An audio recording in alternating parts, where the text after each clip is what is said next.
In 1 Corinthians 13, we are shown much of what love is, but we are also shown what it is not. Love is not rude. Rude possibly like this: I believe in annoyed at first sight. Or, hello, I'm sure you mean well, but we are not interested. Or, I'm not rude, I'm social distancing. So don't be rude. The end. In all seriousness, for me it means love is humble. It's humility. James 1:19-21 from the Message reads, "Post this at the intersections, dear friends. Lead with your ears, follow up with your tongue, and let anger straggle along in the rear. God's righteousness doesn't grow from human anger, so throw all spoiled virtue and cancerous evil in the garbage. In simple humility, let our gardener, God, landscape you with the word, making a salvation garden of your life." I rather think I like the Message version tells me that God is our gardener and that he offers me a salvation garden. That means I am his landscape to mold, groom, plant, weed, and cultivate. In gardening, there must be good soil, rich, full of nutrients, moisture, and sunshine laden. If it is spoiled or unclean, it will yield less than adequate vegetation. We will be disappointed in the produce and left wanting in the end. For me, I see that living out my life in humility and setting aside behavior of arrogance and rudeness can only lead to honoring the Lord and loving as he loves me. And yes, that can be really, really difficult.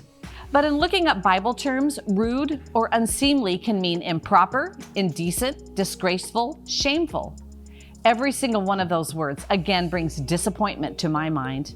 This kind of behavior will never lead to anything good or wholesome or pure or desirable. It can only lead to a separation or an unfulfillment in our relationship with our Father. As well, acting in a rude way can sometimes be justified as our attempting to be honest or direct. We are trying to get our point across, or our opinion stated, or our position made clear. But if it leads to hurt or disrespect or negativity, then maybe it actually is rude.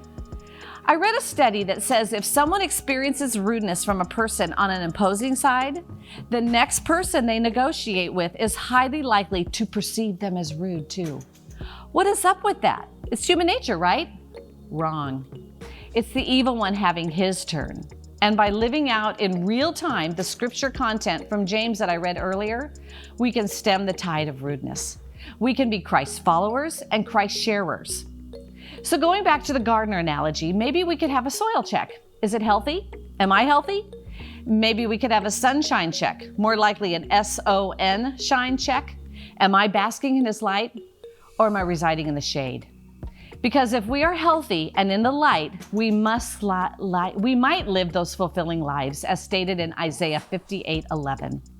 And the Lord will continually guide you and satisfy your desire in scorched places, and give strength to your bones, and you will be like a watered garden and like a spring of water whose waters do not fail.